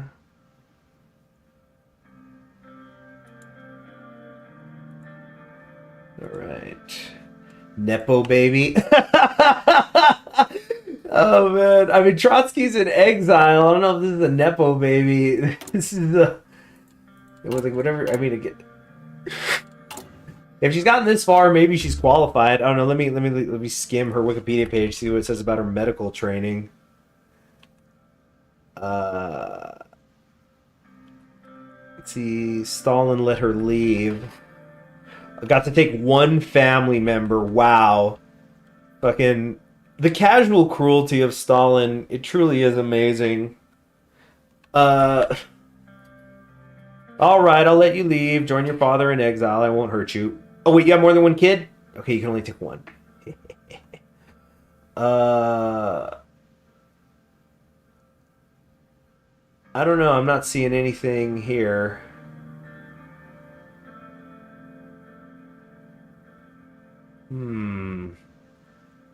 There's a Trotsky museum in Mexico City? That makes sense, though, but still.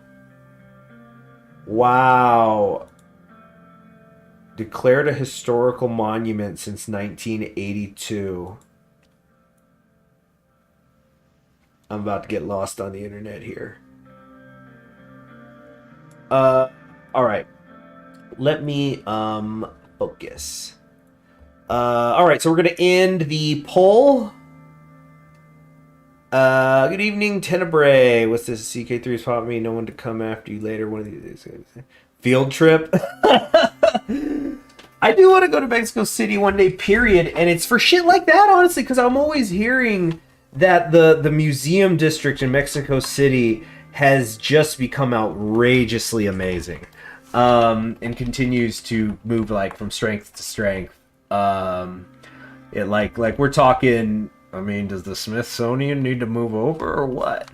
But yeah, with the vote, 57%, we're gonna go with Trotsky's daughter, Zinaida Volkova, will run our health ministry. I'm sure Trotsky freezing his ass off in Antarctica is very appreciative of that.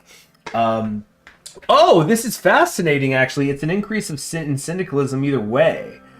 Oh, because the communists in this, the communists are like. Actually, I'm a little confused sometimes because it's like, is the communists like a subset of the syndicalists or not? Because they kind of want to treat it like it's both ways. Like we're in a coalition, but we're also, I don't know. I guess it's just an order of like the pyramid scheme. It's wait, the what? The Andijan Alliance. Oh shoot! I think they just turned on Bukharin here. Something went wrong. It's about to get eaten up. I don't know if we're gonna get an intervention ability or something. Probably gonna go just another 15, y'all. So you know.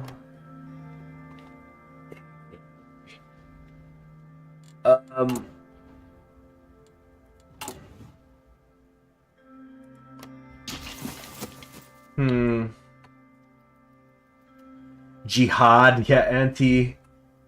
Yeah. Anti-radical socialist jihad.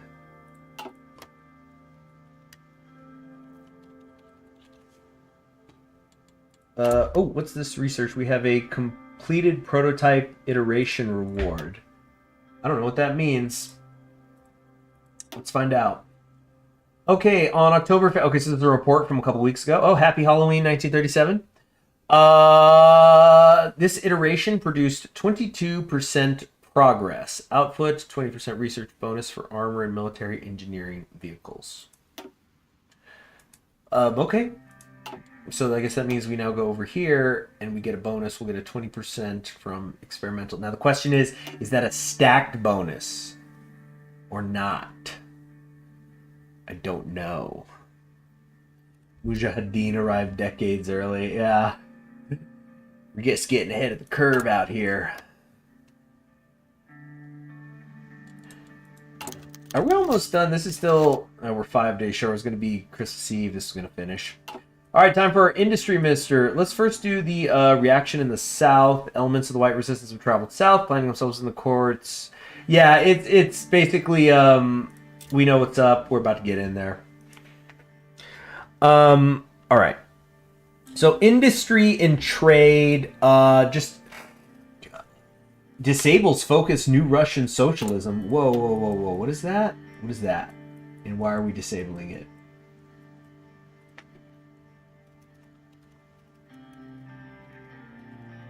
Here we go. New Russian socialists. So this will not be available. We will not be allowed to take this. Most of the VST hates this. This would give us replace workers' control with new Russian socialism, which would just give us a bunch of really great buffs to our economy. Yeah, construction speed. It's going to help with resistance. I don't think we want to void this. Internationals will be less united. Disable first 4-year plan. Are we going to be able to take both?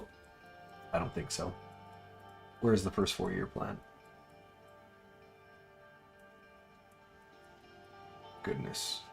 Wait, where is the first 4-year plan? Oh, so it's like it's going to force us down one or the other. We can't take both anyway. Okay, so if we end up with new Russian socialism, it's going to give a plus 10% buff to our civilian factory, infrastructure factory output, production efficiency cap. We're going to lose a little bit of stability. We'll also get a nice minus 10% on consumer good factories. And I think this is very important because we've been talking about how our factories have been in flux from trade. It's going to give us a plus 30% trade deal opinion factor. So it's essentially, we're increasing by 30% that people are going to want to go, well, I need to buy steel. Well, I can get it from Russia, or I can get it from America, or I can get it from somewhere else. So they're going to go, well, you know what, let's get it from Russia. On the other hand, if we end up going first 4-year plan, that's going to be the one that reduces the cost of our industrial decisions, so it saves us political power. We're going to get some buffs, but they're definitely not as good. The Fed plan is definitely not as good as new Russian socialism in terms of how it's going to modify things. And we'll have different political advisors available. I think that's less important. I don't really see myself buying very many of these political advisors, and there's still definitely other more important things I need to be working on.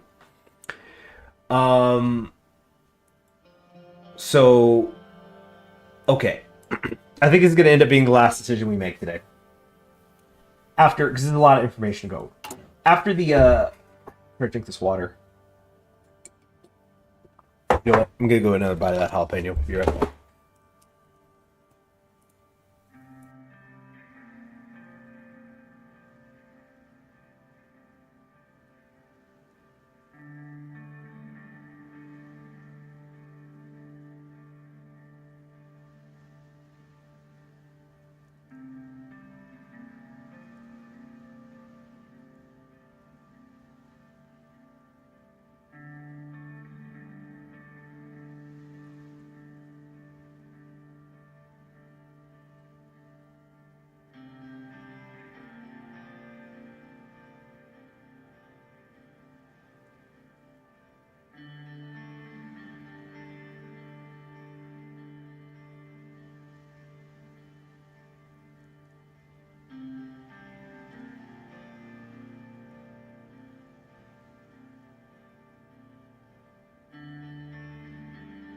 Okay. After the... Damn.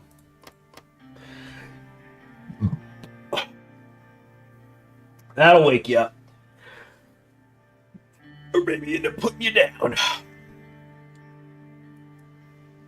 After the chairman minister... And the... hiccup. Excuse me. After the chairman minister and the minister of internal affairs... Sorry, the hiccups. Excuse me. That's when you get the seeds, but that's the good stuff. Seeds are good for you. They make you grow. They're seeds. The third most prestigious and influential cabinet post, and wields considerable sway over economic policy. Planning-focused economist, like Stanislav Strumlin would be our own man, but would not be well taken by our coalition. Our allies to the right have suggested Alexander Fin Yenotayevsky, a proponent of a mixed economy. The Essers have put forward Boris Kemkov more as a token of goodwill in the Works Coalition rather than a proponent of specific economic policy. So we have Strumlin, hurts us with the Danists, gives us more syndicalism, internationalists are more unified, and will not be able to take new Russian socialism. If we go Kamkov, the PSR, those are the radical socialists, will be happy. And the internationalists will be less united. This is another internationalist less united that helps with the Danists, hurts us with the communists. And then finally, we cannot ignore Comrade Kamenev's skills, so that hurts us with the Danists, helps us with the communists. All right, so let me set up the poll.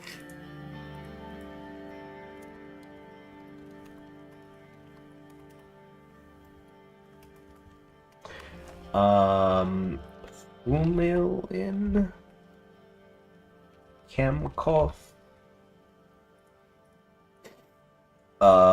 Fin Yenotayevsky, and Kamenev. All right, the poll is live now. Yeah, sure love me some jalapenos. Waiting for us to officially be in spring and I don't have to worry about sudden frosts, and definitely I'm going to try to grow some jalapenos this year. Used to do it when I was younger. I mean, there's nothing like a homegrown pepper. It'll always be hotter. It'll always be hotter. There were so many times there'd be people who they eat a lot of spicy food. And you know, the ones who get like really obsessed with like look at the size of this pepper. It's like, nah, man, when it's small and all the seeds are concentrated, that's when it's gonna F you up. I mean, like, some of the hottest peppers I've ever had in my life were smaller than my thumb. Those, I'm talking about the ones that you feel it burning through your gut. You know, you're like, uh-oh, did I just give myself an ulcer? But that taste great too. That's the key.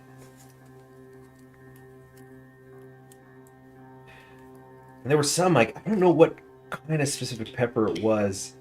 I once had a neighbor, her grandfather would bring in peppers he grew up further north. I don't think you Grad Kipsu. Because, like, I'm trying to finish this damn thing. I'm vamping while you vote. I'm vamping while you vote. You in a hurry to get rid of me? I'm in a hurry to leave. That sounded mean. But it's just... Nah, I'm getting out of here for sure. It's definitely going to accelerate come April. May is going to be the key. May, I'm hoping to be done one way or the other, because remember, I got to do the damn Japan thing after this too. But it's fun. You know, it's there's so many things I got to get done that... How do I explain? After being held back a grade or two. Yeah. But like, how do I say it? I've always found I get more done when I juggle things. I find the energy to get more things done. And so I feel like me just doing, I mean, what's it ended up being? Like 10 hours a week of this? Ideally. Ideally, yeah. Ideally, I'd like to be getting this campaign done 10 hours at a time. 10 hours a week. As opposed to 10 hours in a day. Like, oh my gosh, if I did 10 hours straight of this, I'd probably not want to even look at it for like at least a few days, at least 3 days, right? Maybe longer. But I mean, it's like everything. Think of all the stuff we've been talking about today. How do I... Well, it's the old saying, right? A change is as good as a rest. And I feel like if I was told, okay, you've got 4 tasks you need to accomplish. And they're going to take 8 hours. Let's say magically they're going to each take 8 hours to do. I feel that I would enjoy the process and feel it speed by faster if every day I worked on on all 4 tasks. I set aside 2 hours for each of the tasks, right? As opposed to do all of one task in an 8-hour day, then all of the next. Because I feel I'd move slower, I'd get demotivated, burnt out's too strong a word. We all know how to, anybody who's held an 8-hour work shift or longer knows you could concentrate on something for 8 hours a day. But I'm just talking about if I had the choice.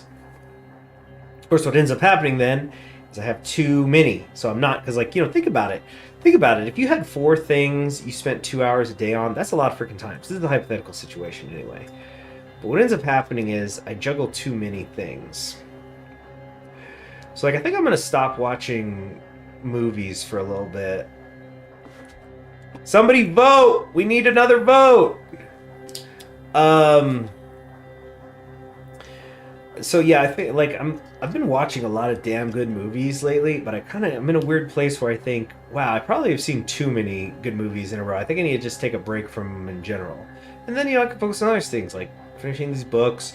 Had a friend who just brought over a trilogy of books I want to read, because I was reading the first one and I lost it, and the freaking library doesn't have it either. So, all right. We've only got a plurality. We don't have majority.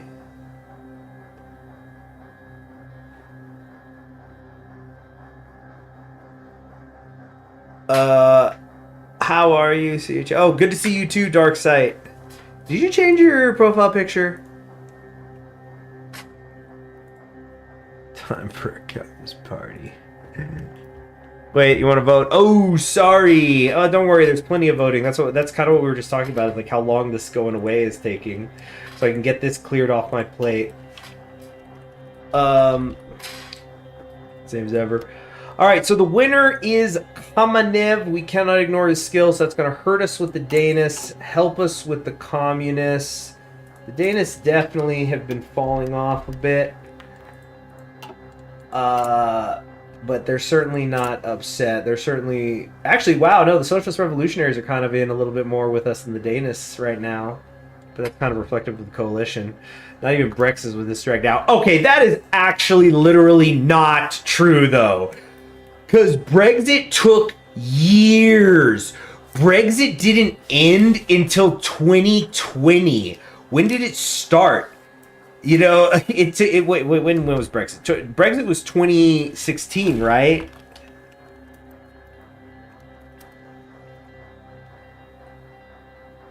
Let's see here. I remember it was before the U.S. election.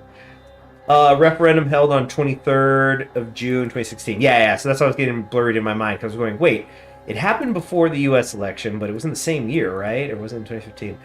So that was like... until the 31st of January 2020. So we're talking about a 3.5-year process. So let's not exaggerate. Who are the Danis anyway? The Danis are the name of the ones who are under, I believe that it's these ones who are under Sulmov Ganel, who's our minister who we can't get rid of, because the idea is that this is a coalition government.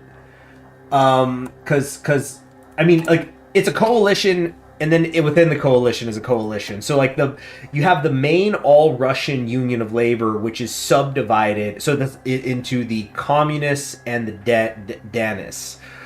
Again, this is my understanding of it. I'll admit that I'm not an expert on these people. And so there is a communist majority within the syndicalist movement, or I guess we should say the revolutionary movement. But we are also part of a broader coalition with the socialist revolutionaries, the socialist revolutionaries, and then outside of that we have the social democrats, who are just like out now, so it doesn't really matter.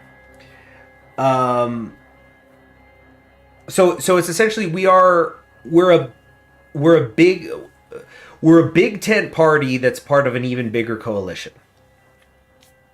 Maybe a simpler way to explain it would be, I mean, it's not really a thing now, but how there used to be a really like kind of a sharper divide between what you'd maybe call regular Republicans in U.S. politics compared to the Tea Party movement during the Obama administration. So like you had like kind of this split caucus within the major Republican Party, but then it would be like if then there were other parties that, you see, no, this doesn't work because the U.S. doesn't have the parliamentary multi-party system. Yeah, the Irish didn't deal with the hard border.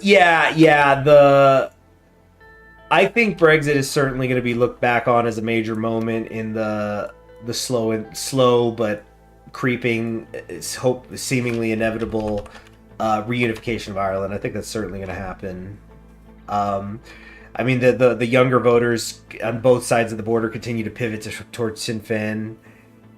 Why'd I hear the Suzerain OST? Because that's what I'm playing.